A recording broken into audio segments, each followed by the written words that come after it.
Welcome everybody to MUSIAD Sydney's podcasts. This is the regular podcast that we conduct in order for us to be able to interview our dear members. Without our dear members, obviously, we would not have, or MUSIAD Sydney would not be where it is now. So our members are very valuable to us. And today we have a very, very special guest, Sister Maria Nordenswan from Azure Consulting. Welcome, dear sister. Assalamu alaikum. Walaikum assalam, Brother Sone. Thank you so much for having me on. It's actually an absolute pleasure for us to have you. Sister, could you give us a little bit of a background on Ajra Consulting? What is it that Ajra Consulting does? What services do they provide? And then we'll look at the history and what you did in order to actually establish this business. But just a little bit of background in regards to your company and the products and services that it does provide. Okay. Well, in a nutshell, Azure Consulting is a content writing service. I specialize in three major streams. So I specialize in website content.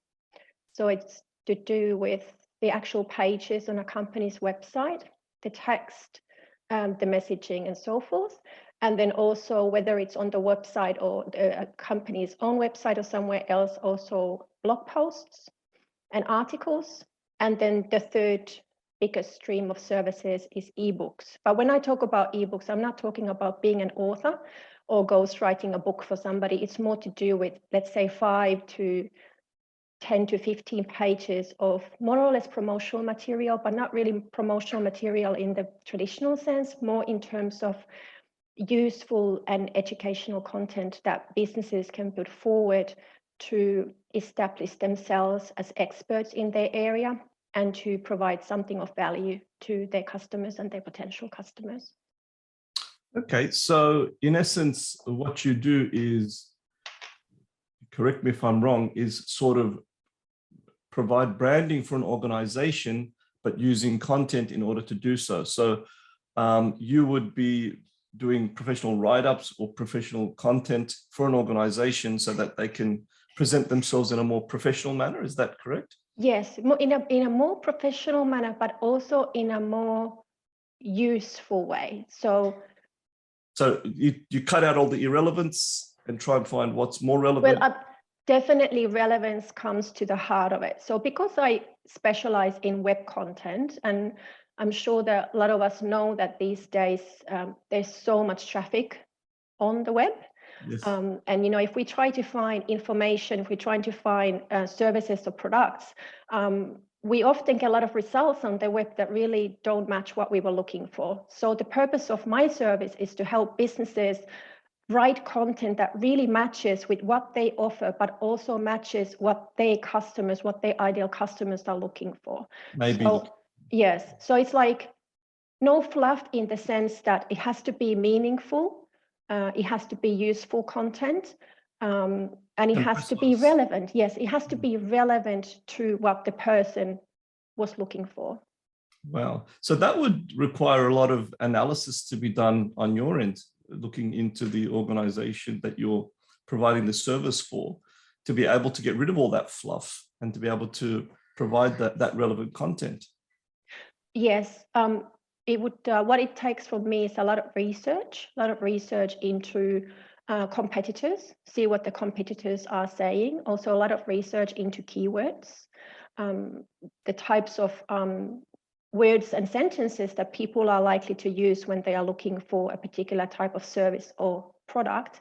But I can't do it alone. So when I work with a client, the best results will come from close collaboration. So ideally, when I work with a business, they already know who their target audience is. They already know who their ideal client is. They just need help with getting their message across, and they need some help with maybe giving some oomph to their messaging, because content writing it's more like a long-term game. So there's a difference between content writing and copywriting. You know, copywriting would be aiming more towards sort of quicker sales, and maybe if you had a specific campaign and you were really trying to get something happen in a relatively short period of time, whereas content is more about long-term, and it also aims to it aims to target people in different stages in their customer journeys. So, it could be about creating awareness for what you do. It's about creating trust. Again, I go back into that relevance and putting something useful out there.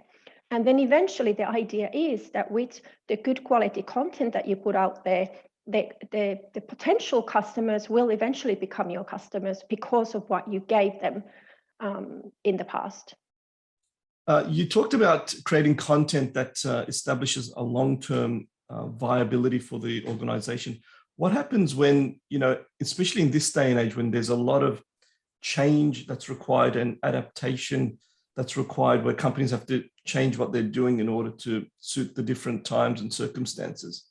Would you then create a relationship with the organization in which, if changes occur, then you have to recreate their content or restructure their content so that it's suitable to those changes? Or usually it's a one-off relationship with the client? Like, do you actually get follow-ups in that? Well, it really depends on what each business is after, because it could be a one-off, like somebody might want to do an article for a very specific purpose, or somebody might want to provide a guest blog post, and I would effectively ghostwrite that blog post for them.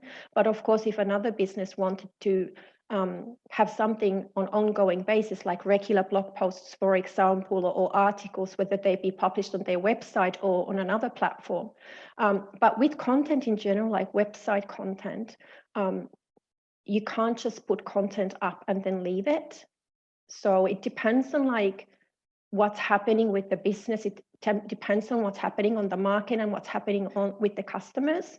So businesses should always be looking at the relevance of their website and look into how well, if their customers are mainly coming from the website, if their website is a good source for customers coming in, they should be looking into updating it every now and then. So that's something that I can do. I can have consultations with businesses to try to figure out what would be the best approach for them. Now, of course, from my point of view, I would love to have ongoing relationships with businesses and clients and do something as a project. So it could be that we work together this year, and then maybe we work again next year. Work together again next year. But I would definitely give this piece of advice that when it comes to websites specifically, that they shouldn't just be put up, created, written up, and then left for the next 3 to 5 years. Well, one of the reasons for this podcast is, for the members of MUSIAD, we're like a family, and one of the most powerful things that we have in our lives is knowledge. And it's always good to distribute knowledge and to distribute know-how. So perhaps if you could maybe also share with us the challenges that you faced in establishing this business, and perhaps, what was the most challenging and how you overcame those challenges, it would be great as well. Well, I think when it comes to being a small business, I think the challenges are probably to get your foot in, to create that awareness out there that you're providing those services, and then also to get that opportunity to show what you can do. And that's something that I'm still working on, still trying to establish myself and sort of create awareness of the type of service that I provide. The other thing is as well, I think, is to be able to establish communication with potential customers and customers to ensure that we understand each other. The type of work that I do is not like miracle work. Like even when we talk about, website optimization and things like that, it's not something that you can take something out of a bag and drizzle it on your web content or on your web presence. It's kind of like a long-term game. And that's just something that I hope that I will be able to express clearly. And that's something that I hope that the businesses who really need the kind of services that I will be able to understand, because obviously what I provide is not going to be suitable for everyone. And these days, so many individuals, so many sole traders, professionals, and businesses, they also rely on social media platforms, which is obviously another another kind of content game, or another platforms where you can publish content, but very different, in my opinion, from having long form content on your website, or having long form content done under your business name on another platform on the web. It's also a matter of not only propagating your business and yourself, but also the importance of what you do. A lot of people don't actually understand how important it is to have that right and relevant and precise content in order to make it easier for customers to reach them. So another challenge would be not only to promote yourself, but also to promote why what you do is so important. Absolutely. Yeah. Absolutely. And I have to be honest, it's not suitable for everyone. I have to be honest, the content writing service is not going to be suitable for everyone, because it really depends on the kind of business, the kind of product or service that somebody provides, and also where they get their customers from. You know, somebody who gets most of their customers through word of mouth, I'm not saying that they shouldn't pay any attention to their website. I think they definitely should, because websites can still gather customers from other sources, and it does give the business credibility to have a good website. It's like the storefront online. But it would be those businesses who would get more business if they had a better online presence. Those would be the people who could benefit from a content writing service. Well, Sister Maria, thank you so much for sharing with us.